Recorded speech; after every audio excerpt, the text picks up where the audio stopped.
வணக்கம். இலங்கையின் தலைப்புச் செய்திகளுக்காக நான் ஹரிணி. சஜித் பிரேமதாச தலைமையிலான ஐக்கிய மக்கள் சக்தி கட்சி மறுசீரமைக்கப்பட வேண்டும் என்று அக்கட்சியின் மகளிர் அணி தேசிய அமைப்பாளர் ஹிருணிகா பிரேமச்சந்திர வலியுறுத்தியுள்ளார். கடந்த காலத்தில் ஜேவிபி கட்சி அனுரகுமார திசுநாயக்க தலைமையில் ஏற்ற பின்னரும் தோல்வி கண்டது. எனினும் பாரிய மாற்றங்களை அனுர ஏற்படுத்தினார். அதில் ஒரு அம்சமாக கட்சிக்கு புதிய வடிவம் கொடுக்கப்பட்டதாக ஜேவிபி என்ற பெயர் தேசிய மக்கள் சக்தி என்ற ஜனரஞ்சக பெயராக மாறியது. தனது நடைமுறையின எல்லா விதத்திலும் அனுர மாறினார். ஜேவிபியின் கொள்கைகளும் தகர்த்தப்பட்டன. அதையே நாமும் ஐக்கிய மக்கள் சக்தியில் செய்ய முடியும். தலைமை பதவியில் சஜித் இருக்கட்டும், இரண்டாம் தலைமைத்துவம் என்று உருவாக்கப்பட வேண்டும். உண்மையான சஜித் யார் என்பதை மக்கள் மயப்படுத்தப்பட வேண்டும். ஐக்கிய மக்கள் சக்திக்குரிய சமூக ஊடக கட்டமைப்பையும் வலுப்படுத்த வேண்டும் என்று அவர் பேசினார். இலங்கை பெட்ரோலிய கூட்டுத்தாபனம் சிபெட்கோ இன்று நள்ளிரவு முதல் நடைமுறைக்கு வரும் வகையில் எரிபொருள் விலைகள் திருத்தம் செய்யப்பட்டுள்ளதாக அறிவித்துள்ளது. இதன்படி பெட்ரோல் ஆக்டோன் 92 விலை ₹2 குறைக்கப்பட்டுள்ளது. அதன்படி புதிய விலை லீட்டருக்கு ₹309 இருக்கும். இருப்பினும் ஆட்டோ டீசலின் விலை ₹3 அதிகரிக்கப்பட்டு அதன் விலையை ₹286 அதிகரிக்கிறது. மண்ணெண்ணெயின் விலை ₹5 அதிகரிக்கப்பட்டு புதிய விலை லீட்டருக்கு ₹188 மாறுகிறது. இதேவேளை பெட்ரோல் ஆக்டோன் 95 மற்றும் சூப்பர் டீசல் ஆகியவற்றின் விலையில் மாற்றமில்லை. ஆட்சியில் உள்ள அனுர அரசாங்கம் எவ்வளவு காலம் நீடிக்கும் என்பது குறித்து முன்னாள் அரசியல்வாதிகள் ஆலோசித்து வருவதாக தெரிவிக்கப்படுகின்றது. இதற்காக பழைய அரசியல்வாதிகள் அரசியல் ஆய்வுகளை நடத்தவில்லை. மாறாக மூத்த அரசியல்வாதிகள் பலர் தமது ஆஸ்தான ஜோதிடர்களிடம் ஆலோசனை பெற்று வருவதாக தென்னிலங்கை ஊடகம் ஒன்று செய்தி வெளியிட்டுள்ளது. பொது தேர்தலின் போது சரியான முறையில் செயற்பட்ட போதும் தாம் தோல்வி அடைந்துள்ளதாக பல முன்னாள் நாடாளுமன்ற உறுப்பினர்கள் மனவேதனையில் உள்ளனராம். அதற்கான காரணங்களை தெரிந்து கொள்ள கடந்த அரசாங்க பிரபல்யமாக இருந்த பல அரசியல்வாதிகள் ஜோதிடர்களின் இல்லங்களில் முகாமிட்டுள்ளதாக தெரிவிக்கப்படுகின்றது. தற்போதைய அரசாங்கத்தை தோற்கடிக்க வழிமுறைகள் உள்ளதா என்பது குறித்து பலர் பரிசீலித்து வருவதாகவும் குறித்த செய்தி சுட்டிக்காட்டுகிறது. யாழ்ப்பாணம் இனிவில் பகுதியை சேர்ந்த இளைஞர் ஒருவரை அவரது வீட்டில் வைத்து பயங்கரவாத தடுப்பு பிரிவினர் கைது செய்துள்ளனர். அவரது முகநூல் பதிவொன்று தொடர்பான விசாரணைக்காகவே கைது செய்யப்பட்டுள்ளார் என்று தெரிய வந்துள்ளது.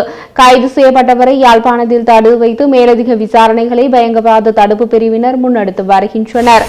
மக்களின் மனதில் இருக்கும் வலி சுமந்த நாளை அஞ்சலி செய்து நினைவு கூறும் நினைவேந்தல் தினத்தை நினைவு கூற ஜனாதிபதி அனுர மற்றும் அரசு அனுமதியை வழங்கியமை என்பது நன்றிகளை தெரிவித்துக் கொள்கின்றேன் என வன்னி மாவட்ட நாடாளுமன்ற உறுப்பினர் செல்வம் அடைக்கலநாதன் தெரிவித்துள்ளார். அவர் மேலும் தெரிவித்த போது, கடந்த காலங்களில் நினைவேந்தலின் போது காவல்துறையினர் மற்றும் இராணுவத்தின் கெடுபிடிகள் தொடர்ந்து வண்ணம் காணப்பட்டது. ஆனால் இம்முறை நினைவேந்தலின் போது ஒரு சில இடங்களில் மட்டுமே காவல்துறையினரால் அசௌகரியங்கள் ஏற்படுத்தப்பட்டது. எனினும் இம்முறை ஒரு நிறைவான நினைவேந்தல் நிகழ்வு வடக்கு கிழக்கில் முன்னெடுக்கப்பட்டுள்ளது. அந்த வகையில் ஜனாதிபதிக்கும் தற்போதைய அரசிற்கும் நன்றிகளை தெரிவித்துக் கொள்கிறேன் என அவர் தெரிவித்துள்ளார். நாடாளுமன்ற தேர்தலில் பாரம்பரிய கட்சிகள் படுதோல்வி அடைந்த நிலையில் மாற்றங்கள் தேவை என அக்கட்சியில் உள்ளவர்கள் குரல் எழுப்பியுள்ளார்கள். ஐக்கிய மக்கள் சக்தி, ஸ்ரீலங்கா பொதுஜன பெரமுன உள்ளிட்ட பல எதிர்க்கட்சிகளின் தலைவர்களை மாற்றுவதற்கான பேச்சுவார்த்தைகள் ஆரம்பிக்கப்பட்டுள்ளதாக கூறப்படுகிறது. அடுத்த தேர்தலை எதிர்கொள்ள கட்சி பொறிமுறையை பலப்படுத்த வேண்டும் என்பதால் எதிர்க்கட்சிகள் அனைத்தும் மறுசீரமைக்கப்பட வேண்டும் என ஏற்கனவே பல கருத்துக்கள் வெளிவந்து கொண்டிருக்கின்றன. இந்த நிலையில் கட்சிகளின் மறுசீரமைப்பிற்காக இந்த பதவி மாற்றங்கள் மேற்கொள்ளப்பட உள்ளதாக தெரிவிக்கப்படுகின்றது. அரசாங்க வைத்தியசாலைகளுக்கு தரமற்ற மருந்து விநியோகம் செய்தது தொடர்பாக நீதிமன்ற உத்தரவுக்கு பின்னரும் வாக்குமூலம் வழங்குவதற்கு முன்னாள் ஜனாதிபதி ரணில் விக்ரமசிங்க உட்பட 5 முக்கிய அரசியல் பிரமுகர்கள் குற்றப்புலனாய்வு திணைக்களத்திற்கு வரவில்லை என மாளிகாகந்த நீதவான் நீதிமன்றத்தில் தெரிவிக்கப்பட்டது. சட்டமா அதிபர் தொடர்பில் நீதிமன்றில் முறையான பிரதி சொலிசிட்டர் ஜெனரல் லக்மினி கிரிஹாம அது பற்றி கூறிய போது, முன்னாள் ஜனாதிபதி ரணில் விக்ரமசிங்க, முன்னாள் பிரதமர் தினேஷ் குணவர்தன மற்றும் முன்னாள் அமைச்சரான திரான் ஹெலஸ், சுசில் பிரேமச்சந்திரா மற்றும் மஹிந்த அமரவீர ஆகியோர் இந்த உத்தரவுகளுக்கு இணங்கவில்லை என நீதிமன்றத்தில் அறிவித்தார். நீதிமன்ற உத்தரவை அலட்சியம் செய்த இந்த முன்னாள் பிரமுகர்கள் கைது செய்யப்படுவார்களா என்ற கேள்வி எழுந்துள்ளது. அண்மையில் தமிழ் மக்கள் தமது உறவுகளை நினைவு கூர்ந்ததை சில அரசியல்வாதிகளுக்கு முயற்சிப்பதாக இலங்கை ஆசிரியர் சங்கத்தின் பொதுச் செயலாளர் ஜோசப் ஸ்டாலின் தெரிவித்துள்ளார். அரசியலில் தோற்றுப்போன விமல் வீரவன்ச மற்றும் நாமல் ராஜபக்ஷ ஆகியோரை இதனை பெரிய பிரச்சனையாக்க முனைவதாக அவர் மேலும் சுட்டிக்காட்டியுள்ளார்.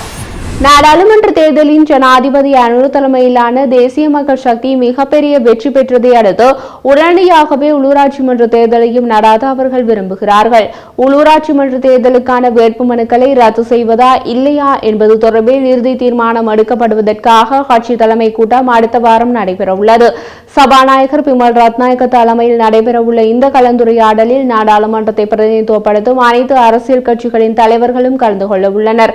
இதன்படி உள்ளூராட்சி மன்ற தேர்தலுக்கான வேட்புமனுக்கள் தொடர்பில் அங்கு எடுக்கப்படும் தீர்மானங்களின் அடிப்படையில் இறுதி இணக்கப்பாடு எட்டப்படும் என பொது நிர்வாக அமைச்சர் பேராசிரியர் சந்தன அபிவர்த்தன தெரிவித்துள்ளார்.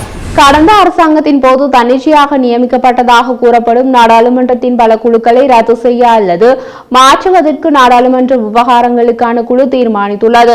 இவ்வாறான குழுக்களை நியமிப்பதால் பெருமளவு பணம் விரயமாவதை அரசாங்கம் உணர்ந்ததை அடுத்து இந்த முடிவு எடுக்கப்பட்டதாக கூறப்படுகிறது.